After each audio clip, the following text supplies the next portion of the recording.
అరుణాచలం ఇది కూడా పంచభూత లింగాలలో ఒకటి. ఇక్కడ ఉన్న లింగం అగ్నిలింగం. అరుణాచలంలో గిరి ప్రదక్షిణ ఉంటుంది కదా, చాలా మందికి తెలుసు. మేము ఆఫ్టర్నూన్ వరకు అంటే అరుణాచలం రీచ్ అయిపోయాము. అక్కడ కొద్దిసేపు రూమ్ లో రెస్ట్ తీసుకుని ఈవినింగ్ టైమ్ లో గిరి ప్రదక్షిణ అయితే స్టార్ట్ చేసాము. మా గిరి ప్రదక్షిణ టోటల్ 14 కిలోమీటర్స్ ఉంటుంది. ఆ అరుణాచల కొండ చుట్టూ మనం నడుచుకుంటూ ప్రదక్షిణ అయితే చేయాల్సి ఉంటుంది.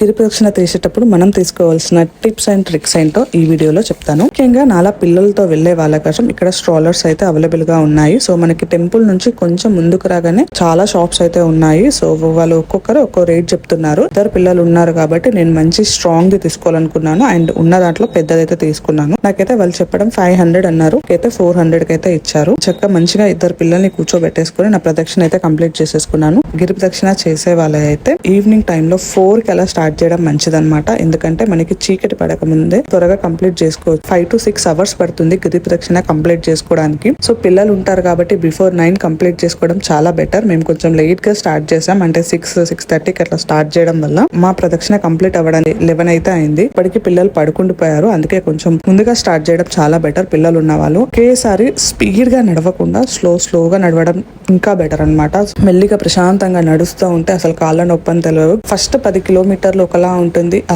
చివరి 4 కిలోమీటర్లు, ఆ 2 కిలోమీటర్లు చాలా కష్టంగా గడుస్తుంది. సో నేనైతే 2 సార్లు ఫుట్ మసాజ్ అయితే చేయించుకున్నాను. అది చేయించుకోవడం వల్లనే నా కాళ్ళు అయితే లేసాయి. ఎందుకంటే చాలా కష్టం అనిపించింది. అండ్ లేట్ అయిపోతుంది, పిల్లలు పడుకుంటారేమో ఆ టెన్షన్ కూడా ఎక్కువైపోయింది అనమాట. 8 లింగాలు అయితే ఉంటాయి. ఆ 8 లింగాలను దర్శించుకుంటూ వెళ్ళాలి. ఇంద్రలింగం, అగ్నిలింగం, యమలింగం, నైరుతిలింగం, సూర్యలింగం, వరుణలింగం, వాయులింగం, చంద్రలింగం, కుబేరలింగం, ఈశాన్యలింగం. సో వీటన్నిటిని దర్శించుకుంటూ మనమైతే గిరి ప్రదక్షిణ కంప్లీట్ చేయాలి. 8 లింగాలను కూడా దిగ్పాలకులు ప్రతిష్ఠించినవి ఈ 8 లింగాలు. దీన్ని దర్శించుకుంటూ మన గిరి ప్రదక్షిణ అయితే కంప్లీట్ చేసుకోవాలి.